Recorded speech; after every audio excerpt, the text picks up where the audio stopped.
Hello everybody, welcome back to yet another installment of Life Stories. My name is Trent, and as usual, I hope you guys are all doing awesome.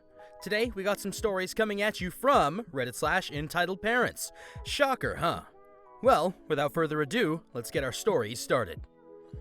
Our first story of the day is titled, "My Mom Thinks My Sister is Entitled to My Grandparents' Will." So, this is a generally long story, dating back about 8 or 9 years ago from the beginning until now. I'll throw in a bit of context here to help you understand the situation a little better. My grandparents on my father's side of the family are really well off in wealth. They practically own all of the lands within a small city environment that was inherited from my grandfather's father before him and split between himself and his 2 siblings. They do business in renting out the land to companies, farmers, and homeowners, from my understanding. This has brought my grandfather's life up to roughly about $2.8 billion within his lifespan before he passed away. My grandparents encourage a lifestyle where we need to make our own way within the world, but they're willing to help with certain expenses such as school funds, rent, homeownership, and sometimes even smaller things like vet bills, shopping, etc. Now, we can get on to the story. So about roughly 9 years ago now, my sister had graduated from high school and had earned a 2-year scholarship to her dream college, but couldn't afford much more than that and wouldn't be able to buy everything she had needed for those 2 years. Our grandparents had graciously decided to help her out with the funding. They paid for her dorm room, her transportation fees, her books, her food tickets, and everything else she would need for the 4 years or so that she attended, even granting her extra money for anything else she might want to do on the sidelines or anything she might need for school. This included monthly paychecks for gas and extra food.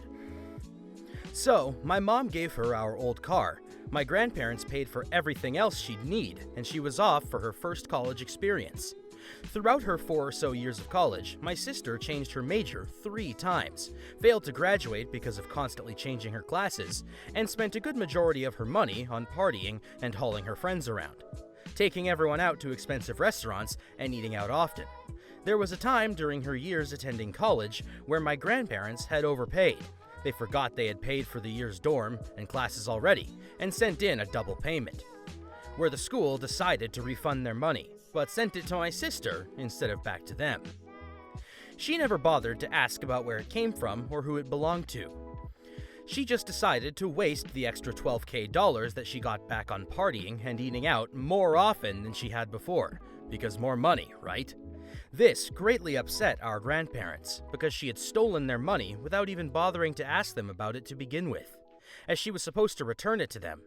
This was the first mistake she had made with them. By the end of her last year, she was supposed to graduate.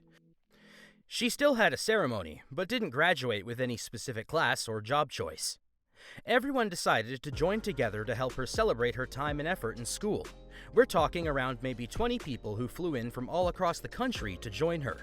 This included great aunts, great uncles, cousins, our aunt, our dad and stepmom, stepmom's grand crotch goblins, and finally, our grandparents themselves. It's likely, although not specifically known of, that our grandparents had paid for everyone else's travel expenses, including plane tickets, hotel rooms, and more. Our grandpa was in very poor health at that time already. He never traveled because it was hard on him, strapped to an oxygen tank and wheelchair-bound at the time. For them, it had been a roughly 9-hour drive to her college, which was located high up in the mountains, which only made it harder for our granddad to breathe. So everyone had gathered together from far and wide to help celebrate her achievements and congratulate her personally. But my sister was in a pissy mood from the beginning, and conveniently decided to have a mental breakdown, which was basically her just throwing a tantrum. And she basically, in short words, decided to say, F it. She blew everyone else off and avoided them like the plague. She talked to our dad and stepmom, and that was it. She refused to talk to our grandparents and ignored everyone else who had shown up before leaving the campus. I spent time with our grandparents and our other relatives in her stead, because holy hell was that rude. Even I hate her for that. And then I left with our mom to help her finish packing up her dorm room so she could move back into the city. Which, by the way, she didn't help us. She just sat there, huffing and being pissy the entire time we hauled everything out to her car.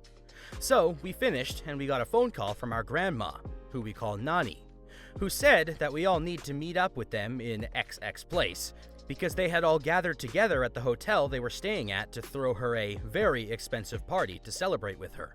But my sister decided to ignore them and went to visit Dad instead at his hotel, shortly before making a straight drive back down to the city. This was her second mistake, which greatly pissed off our grandparents and relatives. She didn't give a crap. So a few years passed by. My sister never really cared nor tried to keep in contact with our grandparents, save for the one time she approached them to show off her boyfriend, and Nani had torn into her over how disrespectful and rude she had been, to which my mother defended my sister and lied about the money she stole having been her own. And eventually, in October of 2017, our grandfather started ailing beyond the point of returning. His body was starting to fail, and he was getting ready to pass on. We had to force my sister to come join us to visit him one last time before he passed. He had passed away on the 17th. He deliberately, we believe, cut his oxygen supply off and let himself go after all their family and friends had gotten to say goodbye for the last time. So now, it was just Nani, and I swear, every time I visited her, which was often after he first had passed, she was going off about my sister stealing from them and being disrespectful, and how Mom was trying to cover for her, and I knew. I mean, it wasn't anything new to me. My mom would always defend my sister's every action, good or bad. But I did eventually try to gently tell her to let it go, that it wasn't worth clinging onto because it'd only stress her out and make her unhappy and miserable if she did. She didn't want to let it go, and I doubt it was over the money in general.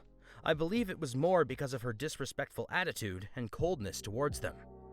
Granddaddy had a will written out that granted all of us, even my sister at first, roughly $150K to $280K in a trust fund that would continue to grow over the years, but wouldn't be accessible to us until after Nani died. And well, I guess 3 years later, she still hasn't been able to let that incident go, because we just got a letter in the mail from the lawyer about a week ago saying that Nani removed my sister from the will. I don't blame her for it. My sister is a real piece of work. She's money hungry, spoiled, and just bad in general. She's our mom's little angel, so she gets away with everything and never thinks or cares about anything she does. My mom got so angry about that letter, though, that she actually threatened to sue my grandma for removing my sister off the will. She went as far as to call my grandmother a B-word about it, but chickened out of going off on her because Nani is just one of those people you don't want to piss off. She instead demanded that I share my portion of the will with my sister, and I told her no. She's an idiot. My sister deserved this, and I'll never see it as anything otherwise. She only ever visited for money. She never bothered to speak to them otherwise either. Whether they accepted her warmly or not, it didn't matter. She was extremely rude and never felt any remorse for her actions towards them or anyone else in the family. My mom is an idiot for wanting to take her into court over it. My mom has never seen a problem with how disrespectful and rude my sister had been, and continues to be, and that's exactly why she was removed. My grandma says Granddaddy did it before he passed, whether that's true or not. I doubt it, honestly, but in any case, I don't blame her. My sister is like our parents, greedy, money-hungry, and selfish people. I just wanted to clear up a few things here first, as I've seen them often in the responses. My mom is not at all considered a part of the family. She has no part in the will, so she can't give my sister crap. No, I don't live a lavish lifestyle just because my grandparents are wealthy. They still believe in hard work, and my grandma doesn't throw money around for just anything. She'll help pay for schooling, sometimes small things like rent if we get an apartment, but aside from this, we have to work for everything we own. This money is in a trust fund that nobody can access until she dies, and even then, it's linked, meaning it affects all of our accounts if someone withdraws. To encourage us to continue working and making our own way in life. We can withdraw money, but we have to pay it back, like a loan, and it diminishes the amount that we'll continue to pay back into our account as the years go on. This was done purposely because they didn't want us to be freeloaders who never worked a day in our lives. It was an encouragement to live for ourselves and make our own way in the world. Yes, I will talk to my grandma about the $1 thing. I'm sure she knows what she's doing already. She's a smart woman. Sounds like your grandma is a really smart woman, and I hope that today you guys still have a good relationship. Sounds like she really cares about taking care of her family. Your sister and mother, on the other hand, I mean, we'll see where that goes. Anyways, that one was especially long, guys, and with it, we're out of time for today's episode. So I want to thank you so much, as usual, for tuning into Life Stories. My name is Trent. Don't forget to like, comment, and subscribe for more Reddit content coming your way, and I hope to see you guys soon.